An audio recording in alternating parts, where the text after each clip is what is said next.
अस्सलाम वालेकुम, मैं हूं फैसल तारिड़। सुहेल अफरीदी इस्लामाबाद छोड़कर जिस सिचुएशन के अंदर पेशावर गए और उसके बाद जिस तरह से तमाम धरने खत्म हुए, आमतौर पे जब भी धरने खत्म होती हैं तो कोई ना कोई फेस सेविंग मौजूद होती है या फेस सेविंग दी भी जाती है।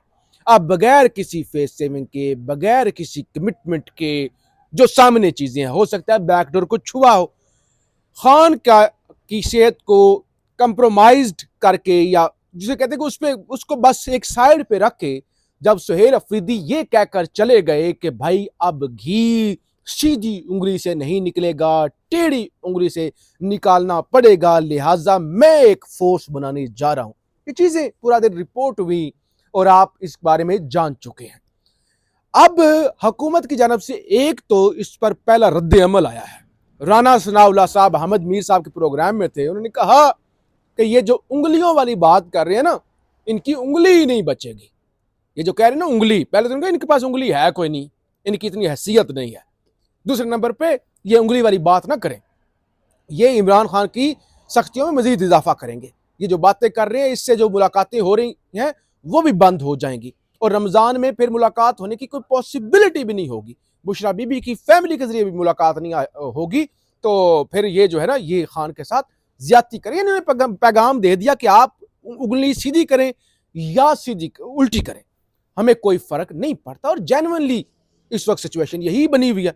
इतनी बड़ी हाइप, पूरी दुनिया, पूरा इंटरनेशनल मीडिया एक खबर लगा रहा था कि साबिक वजीर आजम जेल में और आंख जाया हो गई और सारा मामला किसी के कान पर जूं तक नहीं रेंगी। नौजवान सहाफी ज़ीशान नूर मेरे साथ हैं, इसी मुद्दे पर बात करेंगे। दो चीजें मैं जरा सामने रख दूं। देखिए, हम सहाफी हैं, हमारा काम है तज्जिया करना या खबरें सामने रखना। कोई फोर्स बनाए कोई ना फोर्स बनाए, ये उसकी अपनी मर्जी है, लेकिन मैं सिर्फ दो पॉइंट रख के आपकी तरफ जाऊंगा। नंबर वन, ये मैं कहीं किसी को नीचा नहीं दिखा रहा, मैं अपनी वैसे एक तज्जिया दे रहा हूं। क्या जब आप कहते हैं कि हम मुसल्ला फोर्स बनाएंगे, यानी जब आपने फोर्स हो गया, एक होता है तंजीम बनाएंगे, तंजीम में पहले भी जब आप फोर्स कहते हैं तो फिर वो फोर्स ही होती है, वो लड़ती है, मरती है, मारती है, कुछ भी करती है। तो जब आप इस तरह की फोर्सेस का नाम लेते हैं तो फिर ये नैरेटिव ये सेट होगा कि ये 9 मई भी इन्होंने ही किया था, इनके पास मुसल्ला जत्थे हैं। नंबर टू, ठीक है, पाकिस्तान के अंदर ना कानून है ना आइन है, पीटीआई के लिए तो बिल्कुल भी नहीं है। तो क्या पाकिस्तान का आइन, पाकिस्तान का कानून या किसी भी मुल्क का कानून किसी सियासी जमात को कोई भी फोर्स बनाने की इजाजत देता है? ईमान, इत्तेहाद, तंजीम, ये तो हमने सुना है। फोर्स कोई प्राइवेट मिलिशिया बनाए, यानी ये मैं किसी बात तनकीद करते हुए बात नहीं कर रहा, मैं अपनी असेसमेंट सामने रख रहा हूं कि ये क्या बात हो रही है, ये कितनी इमेच्योर बात है। हो सकता है कल हम इस फोर्स के बारे में बात करें कि भाई बड़ी कामयाब फोर्स है, बड़ी नाकाम फोर्स है, लेकिन एक जेन्युइन बात यह है कि ये किस तरह की बात हो रही है। और ज़ीशान नूर साहब, बाकी आप इस पर रोशनी डालें। बाकी तंजीमें तो पीटीआई के पास पहले भी हैं, फंक्शनल नहीं है। जी फैसल साहब, थैंक यू वेरी मच। देखें, इमरान खान साहब ने तकरीबन कोई 29 साल या 30 साल पहले इस तहरीक का आगाज किया था। हाँ। उसके बाद फिर आहिस्ता आहिस्ता उन्होंने आईएसएफ बनाई, इंसाफ स्टूडेंट फेडरेशन, फिर उन्होंने यूथ विंग बनाई, फिर एक आईएलएफ जो वकला की हाँ। तंजीम है वो बनाई, लेबर विंग है, वुमेन विंग है, किसान विंग है। हर पॉलिटिकल पार्टी के अंदर तमाम विंग्स होती हैं।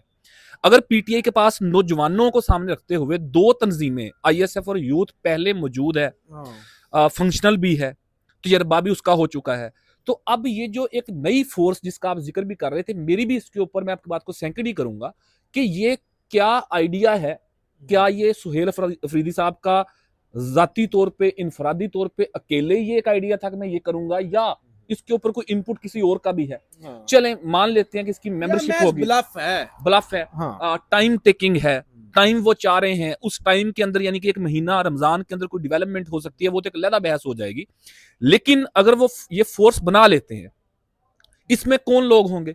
हाँ। इसमें वही आईएसएफ के 400-500 लोग होंगे जो प्रोमिनेंट फेस हैं, जो आईएसएफ को रिप्रेजेंट करते हुए हर धरने में, जलसे में, रैली में जाते हैं। वही यूथ के 400-500 लोग होंगे। इन्हीं में से इकट्ठे होकर तो उसी फोर्स के अंदर जाएंगे ना। वो कोई युगंडा से तो इन्होंने इंपोर्ट नहीं करनी वो कौम। यही कौम में से जो दाई हार्ट ग्राउंड के वर्कर्स हैं, जो जमीन के ऊपर मौजूद होते हैं, हर तहरीक के अंदर, हर रैली जलसे के अंदर, एहतजाज के अंदर, वही लोग इसके अंदर होंगे ना। तो आप नए सिरे से एक नया काम शुरू कर रहे हैं कि उनकी रजिस्ट्रेशन होगी, कार्ड्स छपेंगे, नई लिस्टें बनेंगी, और फिर वो जो मुतहरिक लोग होंगे उनकी लिस्टों का डाटा फिर उनके पास भी जाएगा। तो ये तो आप डबल मुश्किल करने जा रहे हैं कारकुनान के लिए। अगर कोई 2000, 2500 या 3000 कारकुनान फ्रंट पे खड़े होने वाले हैं, तो आप री स्ट्रक्चर कर रहे हैं तमाम चीजों को, आप उन्हें ही इंपावर कर सकते हैं जो तंजीमें आपके पास मौजूद हैं। ये तो होगी उस फोर्स के हवाले से बात आपकी और मेरी भी, जिसके हवाले से उन्होंने ऐलान किया। अहम यह है कि क्या ये फोर्स बना के बाई फोर्स इमरान खान को रिहा करवाया जा सकता है? तो मेरा इसके ऊपर जवाब है बिल्कुल नहीं। आप हो सकता है इख्तलाफ करें, सुनने वाले इख्तलाफ करें, ऐसा नहीं हो सकता। एक बात फैसल साहब नाजरीन भी जानते होंगे कि 2022 में जब इमरान खान को हुकूमत से हटाया गया, तो लड़ाई शुरू हो गई एस्टेब्लिशमेंट के साथ। पहले जो मिलिट्री लीडरशिप थी, जनरल बाजवा साहब, उनके साथ डीजीआई और थे। अब क्यादत चेंज होगी साल के बाद, 2022 में क्यादत चेंज होगी। पिछले 4 साल में ये लड़ाई कभी बहुत पीक पे गई, कभी बिल्कुल खामोशी हो गई, लेकिन मज़ाहमत होती रही। हर तरह से मज़ाहमत होती रही। लेकिन एक बात जो नहीं बोलने वाली है वो ये है कि ये जो निज़ाम है मौजूदा, ये जो सिस्टम है, रजीम है, ये हर गुजरते वक्त के साथ मजबूत हुई है। ये कमजोर नहीं हुई, ये बात आप मानेंगे। अदालती सतह के ऊपर मजबूत हुई। आप देख लें, सुप्रीम कोर्ट है, ये फेडरल कोर्ट है, इस्लामाबाद हाई कोर्ट है, मुकम्मल कंट्रोल है। कंट्रोल खैर पहले भी होता था, लेकिन इतना नहीं होता था। अगर आप लीगल फर्टेनिटी की बात करते हैं तो बार्स हों, वकला हों, controlled, parliament controlled, bureaucracy controlled, police, बाकी इदारे कंट्रोल्ड। सो निजाम, रजीम मजीद मजबूत होती गई पिछले 4 साल में। पीटीआई तकसीम का शिकार होती गई।